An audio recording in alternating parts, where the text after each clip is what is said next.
খেজুর খাচ্ছেন, সবাই খেজুর খেয়ে খেজুরের বীজের সামনে রাখে, বিশ্বনবী খেজুর খেয়ে বীজের সামনে রাখে না, পাশে ওনার মেয়ের জামাই আলী আলীর বীজের সামনে রাখে। খাওয়ার পরে সবার সামনে বিচি সমান, নবীর সামনে কোনো বিচি নাই, আলীর সামনে বিচি বেশি। বিশ্বনবী বললেন, মান মিন্না আকসারু মুতানাওয়ালান আর-রতাবা, চলো তো গুনি কার সামনে কতটা খেজুরের বিচি। খেজুরকে আরবিতে বলে আর-রতাব। খেজুরের যে কত আরবি আছে আপনি কল্পনাই করতে পারবেন না। উট আরব দেশে বেশি, তাই উটের আরবি আছে 400টা। খেজুর হয় বেশি, খেজুরের আরবি আছে 100 খানি। আমরা শুধু ওটার আরবি জানি কি, জামাল, বাঈর, নাকা, এগুলো 400টা আরবি কাব্যগ্রন্থ পড়লে আপনি 400টা পাবেন মোট ওটের আরবি। তেমনি খেজুরকে আমরা জানি তামার। সৌদি আরব মিশরে তামার বললে চিনবেই না, বলতে হবে বালাহ। হাতি কিলো বালাহ, 1 কেজি বালাহ দেন। বালাহ মানে খেজুর, তামার মানে খেজুর, রতাব মানে খেজুর। কোরআনে আছে রতাবান জানিয়া। মারিয়াম যখন সাইয়েদনা ঈসা আলাইহিস সালামকে প্রসব করলে, তার করলো কে? এই জন্য যে সমস্ত নারীরা পেটের মধ্যে বাচ্চা আছে, সন্তান সম্ভবা, তারা খেজুর খাবেন। বাচ্চারে সুস্থ রাখবে কে? আবার মক্কায় মদিনাতে নতুন বাচ্চা জন্ম নিলে বিশ্বনবী বাচ্চার কাছে যে খেজুর খেয়ে খেজুর মিশ্রিত বিশ্বনবীর মুখের লালা বাচ্চার মুখে লাগিয়ে দিত। আল্লাহু আকবার শুরু করা হলো।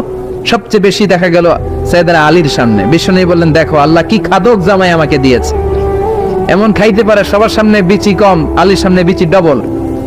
এখন আলী কি বলবে? আলী বলে, আমার শ্বশুরও কম খাইতে পারে না।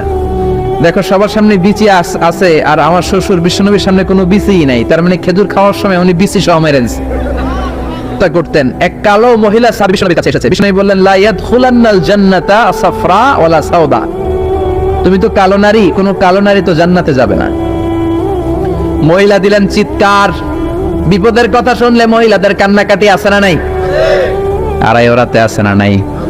মহিলাদের অন্তর নরম। এজন্য বিষ্ণুই বলেছেন, মহিলারা কবরের সামনে যে জিয়ারত করবে না। কারণ কবরের সামনে গেলে বলবে, আমারে ফালাইয়া গেল গো, কই গেল রে, আমারে লইয়া যাও রে। কান্নাকাটি আছে না নাই? গড়াগড়ি খায়, নিজের জামা নিজে ছিঁড়ে ফেলে, নিজের গালে নিজে থাপ্পড় মারে, এরকম নারী আছে না নাই? এজন্য মহিলারা ঘর থেকে দোয়া করবে, পুরুষেরা কবরস্থানে ঢুকে কবরের সামনে দাঁড়িয়ে দোয়া করবে। ঠিক কি না? বিশ্বনবী বললেন, লা ইয়াদখুলুল জান্নাতা সাফরা ওয়ালা সাওদা।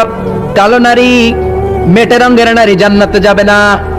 মহিলা কান্না শুরু করে দিল। মহিলা বলল, নবী আপনি বলেছেন, আল মারআতু ইযা সাল্লাত খামসাহা, কোন নারী যদি নামাজ পড়ে, ওয়া সামাত শাহরাহা, যদি রোজা রাখে, আতাআত বালাহা, স্বামীর আনুগত্য করে, হাফিজাত ফুরুজাহা, লজ্জাস্থানের হেফাজত করে, কোন নারী যদি এই 4টা কাজ করে, তার জন্য 8টা জান্নাতের দরজা খুলে দেয় কে? আল্লাহ। ও নবী, আমি তো 4টাই করি, কালো হওয়ার কারণে কি আমি জান্নাতে যাব না? এটা কেমন কথা?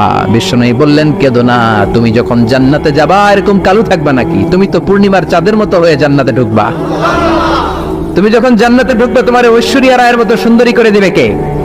তুমি বিশ্ব সুন্দরী হবা। তখন কি তুমি কালো থাকবা? মহিলা আবার খুশি হয়ে গেল, কোন সুবহানাল্লাহ। তাহলে বিশ্বনবীর বিনোদন, সুস্থ বিনোদন, চিল্লায় বলেন ঠিক কিনা?